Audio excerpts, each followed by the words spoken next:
Hi, I'm Natalie Roberts, the Asperger's relationship coach, and this video is specifically for you if you have a partner with Asperger's and Christmas is a nightmare and you're trying to find some ways to make your Christmas much better than perhaps it's been for some time. Now, there's lots of reasons why Christmas can be challenging when there's Asperger's in the mix. One of those things is because routines are disrupted. Maybe people are changing from a work zone and a work mode into a holiday mode, and that can create a huge amount of anxiety for people whether or not they have Asperger's, but particularly if they do, where their routines are upset and disrupted. Also, our expectations of Christmas are so high.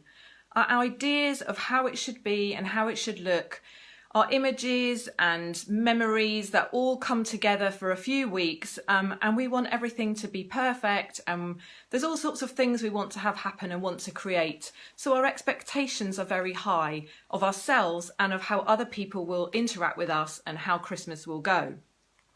And when it comes to the change of routines, I think there's a number of things that get massively affected by things like Christmas. One of those is just simply food. Even the fact that we're going to change what we eat for a while, the fact that things are not going to happen at the same time as they usually do, and also that people are going to be interacting. There's going to be more social events and more people around than usual. And all of these things create anxiety and add to all of the complexity that we're dealing with Asperger's, whether that's with our partner or even with other members of our family.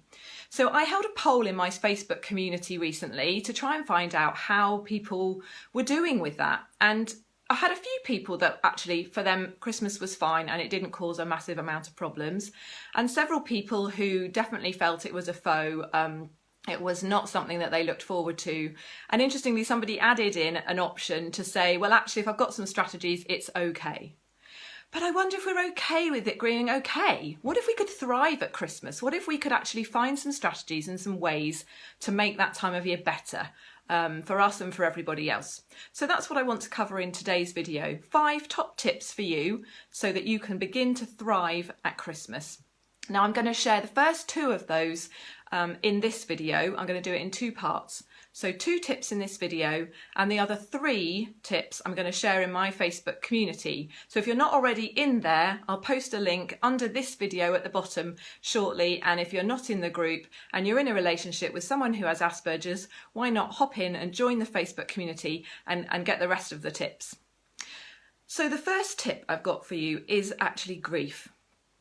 And that's often a tough topic for us to face.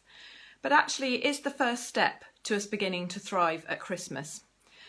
Being able to allow ourselves to let go of the expectations and perhaps the images and the way we'd like Christmas to look that we've probably tried to create for a long time. Allowing ourselves to grieve that is a really important step. Allowing ourselves to accept and come to terms with the fact that that Christmas is not going to happen exactly as we have imagined it. And giving ourselves permission and time, potentially over the next Christmas season, if you've not done this already, is really a really helpful way to begin to arrive in a new place where you actually are and begin to explore some of the other tips and begin to think about how Christmas could look a bit differently and in a more positive way. So that's tip number 1.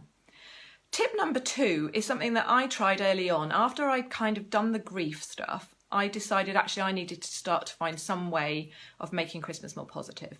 And I began with Christmas moments.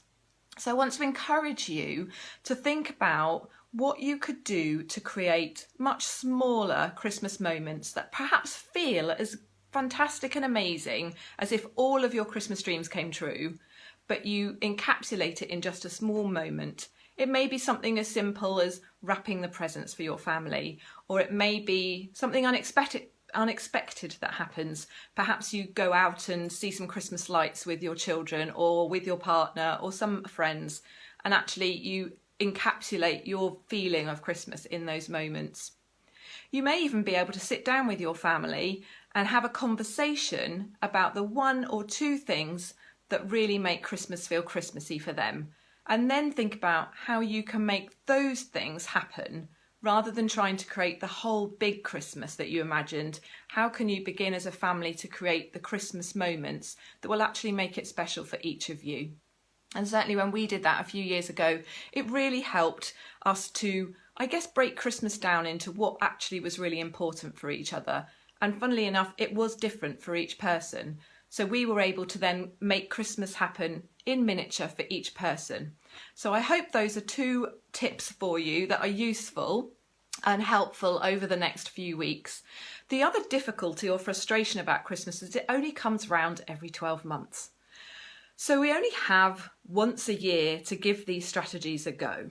So again, be patient with yourself, give something new a go, and we can look at it in January and go, okay, well, what am I going to try next year? And yes, we have to wait another 12 months, but it does give us a chance to do something new and experience a different Christmas, and hopefully a much better one, step by step, Christmas by Christmas. I certainly think it takes a while to find the best way to do it.